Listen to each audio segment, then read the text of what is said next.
Hey guys, it's Donald, the solo RPG guy here. I just wanted to bring to you another RPG source. Um, this one, by use of the website, is free. It's an open source RPG, and it works pretty well with any genre: fantasy, sci-fi. You can do Call of Cthulhu. Your imagination is really your only limit.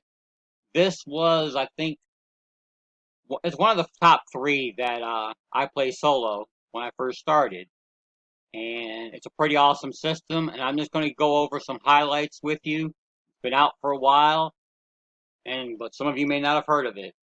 Uh, the website, as you can see, is openlegendrpg.com, so you can always visit the website and check it out. All right, let me go ahead and go briefly over the core rules. Of course, you have the introduction where it talks about, the core mechanics and what defines open legend and things of that nature. Basically, what defines open legend is that it's open source. Unabridged core rules are available at this website, allows publication for both commercial and non-commercial works using the system. It uses open dice, which means the dice explode. Whenever a die roll rolls the maximum, you get to re-roll and add the new roll to your total. Now, when you're on the player side and you roll that, that is really great. When you're on the DM side and you're attacking your character or something's against your character, it can be very detrimental. I have lost some characters due to the open dice rule, but my characters have also had some good victories because of the open dice rule. And then it's open legend. You tell the story you want to tell with the characters you want to play. You're not tied down to a specific class, archetype, race combinations, or anything.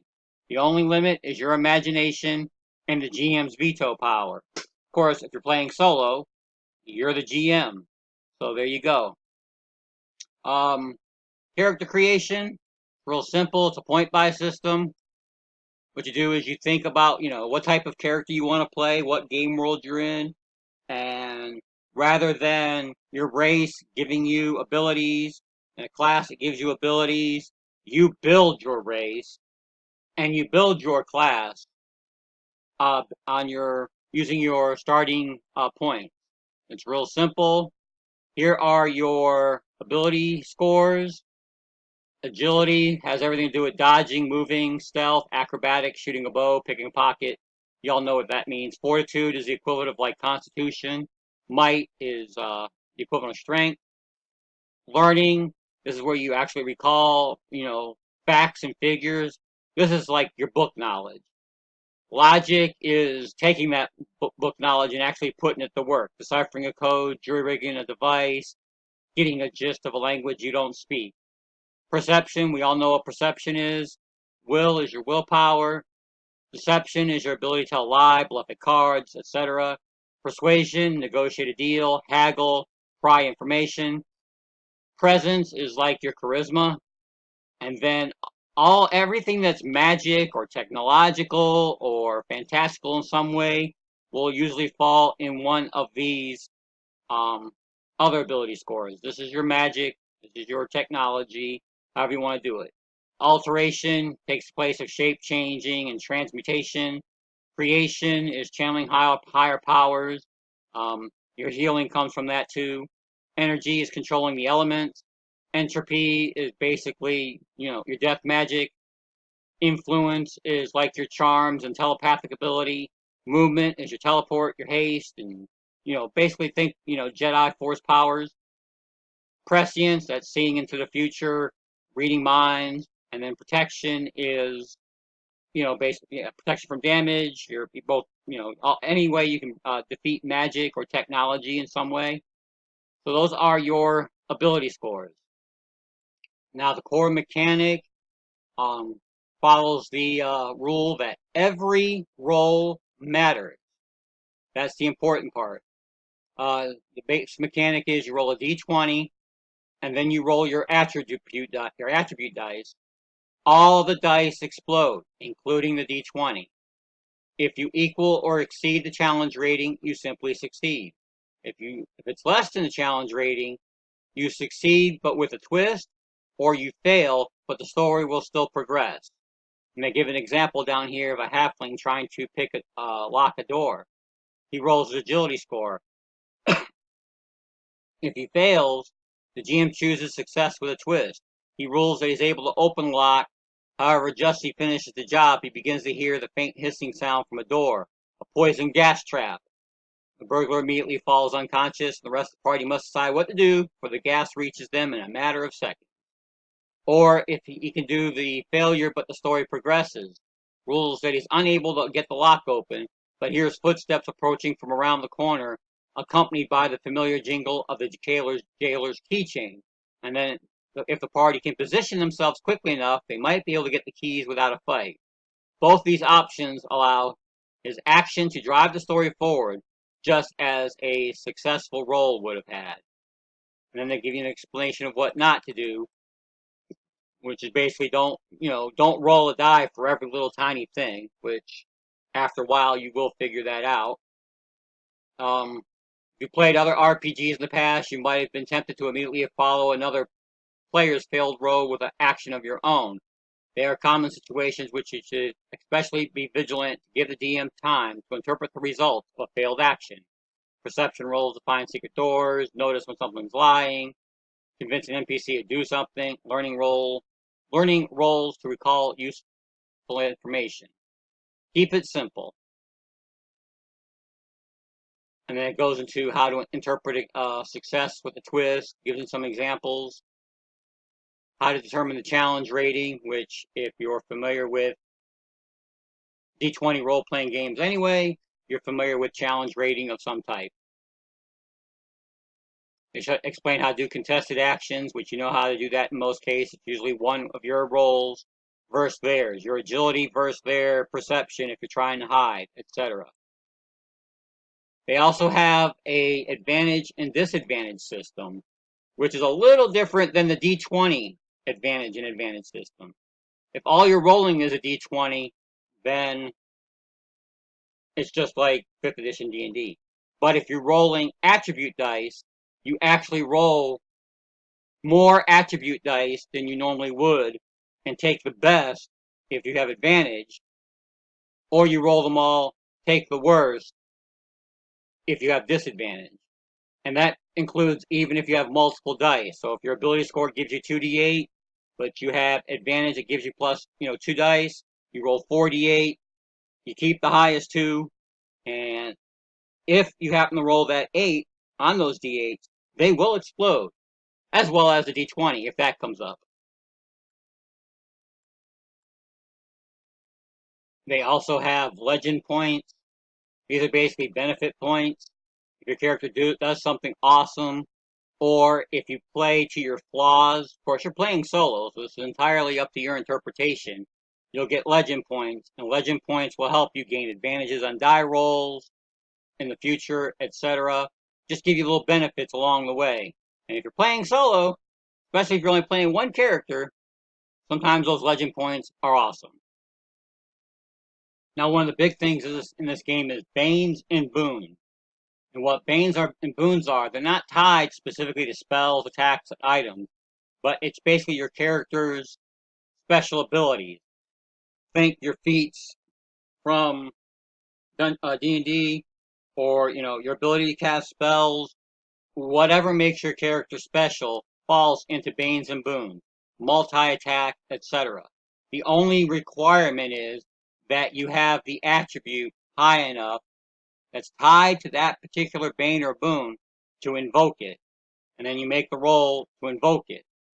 And if you're successful, you get to use your power, whether you're turning invisible from a spell, or you're playing a futuristic game and you got a technological version of a cloak of invisibility, or you're casting if you're a spellcaster in a fantasy campaign, this is where you get your fireballs, your lightning bolts, your cone of colds, your magic missiles, your read minds, all your spell capabilities. Anything that gives you a bonus, a special ability, something that enhances you in some way, shape, or form is a boon. Something that does the opposite, impedes you, slows you down, that would be a bane. And here's an example of some boons. Let's just pick one. Let's see. Animation. This is where you would animate your golems if you're using logic, or animate your undead if you're using entropy, or animate something, holy and divine if you're, a creationist. Doesn't matter how you're doing it, you will follow these rules here. Doesn't matter whether you're the good guy, bad guy, or the guy is, just doing something different. Here's like a protection spell of some sort. You create a barrier. When you invoke this boon, you must use the multi-targeting to create a specific area to affect and define the space of your barrier. Upon successful invocation, choose the number of availabilities for your properties for your wall based on your power level. And tell you, whether you take damaging, whether it's obscuring, or whether it's hindering. So, a wall of fire, a wall of fog, uh, animating the plants to, grab your legs as you run. Those are examples here. And then they go up and more powerful as your character increases in power. There's a couple other ones. Bolster, that's the equivalent of like an aid spell. Gives you advantage on dice rolls. The ability to detect. There's a whole list of them. But this is like this is how you define your character as far as his special abilities is concerned. The next thing that will define your character is feats. Feats are your powers that are not necessarily magic, but other things you have learned. Like here's alternate form, like for a druid to be able to transform, or if you have some type of werewolf or werebear or some type of lycanthropy, it would fall under here. This is also like would help your wizard if he's casting some type of alteration spells. That's just an example of some of the feats. Area manipulation. This, how if you're doing a large area of attack, um, this is sort of like that meta magic feat where, when you cast a fireball, you can, blot out a couple of those hexes so you don't hurt your friends. Things of that nature. Armor mastery, attack redirection, excuse me, attack specialization. So if you want a fighter who's really, really good with his sword, you would take attack specialization sword and build that up. If you're a wizard who casts fire spells, you would use that for that. This is where you define what your character is good at as far as attacking. And like I said, there's a whole list of feats here. Just go ahead and visit the website and give it a read through. They also have a simple system here for activating perks and activating flaws. Little tidbit things you can add to your character to give them a little bit of personality. And of course, if you activate a flaw, that's something that's a detriment to you, you might be able to earn yourself some legend points, which would save your butt in the end. Here are some perk descriptions. You're ageless, you're artisan, you're attractive, you're a brute, etc. Some of the negative ones are you're uncoordinated, you're proud, you're psychotic, you're short-winded, you have a phobia, you're stubborn. So if you play into your character's personality, especially if it's something that's against you, but you manage to survive it, you can get some legend points out of it. There's a section here on wealth and equipment. In this particular game, you don't actually keep track of every little arrow, every little bit of food, every little bit of water. You basically just keep track of the important stuff. When he designed the game, your character is supposed to be, somewhat heroic, and never in a movie or a book, when a hero kills the bad guy, does he actually search the pockets of the guy he just killed to see what gold and whatnot he has. They never really do that in an action movie or an action book. But that's one of the things most people do in a role-playing game since the dawn of Dungeons and Dragons. This kind of eliminates that. Your wealth level will go up steadily as your character level goes up. If your character does experience something that does affect his wealth level, like, he had his vault robbed, by a bunch of thieves, then you would reduce your wealth score temporarily for a time until you're able to build it back up. There's no keeping track, like I said, of every single gold piece, every single arrow, or whatnot. Everything goes off your wealth level. Here's an example of what, the example lifestyles and what you can buy at that particular wealth level. I believe most characters start out at wealth level 2 and go from there. Of course, every role-playing game, you have some combat. So it goes over the rules of combat, which are real simple. You simply roll your die, your d20 plus the appropriate modifier, and your target number against living, breathing, animated monster or person is usually one of their 3 definable traits known as guard, which you might think of that as AC. It also acts like a bit also as your dexterity and being able to dodge and jump out of the way. You got your toughness, which is pretty much like your con save in D&D, and then you got your resolve, which is pretty much your will save, and then that is determined by the appropriate ability scores, armor, and other factors that may come into play. As you can see here, here's a simple character sheet. Other than maybe equipment and maybe your spells. Well, actually, spells, you get to create your own spells right there on the fly. So you don't have a spell list per se. It just depends on your power level, your feats, and your what you took for your banes and boons. And that is how you create your spells. That you get to do whatever you want as far as spells are concerned. And then they got another section here called running the game. This is for the game master. Of course, if you're playing solo, you're already fulfilling that role. And you probably to some degree know how to game master.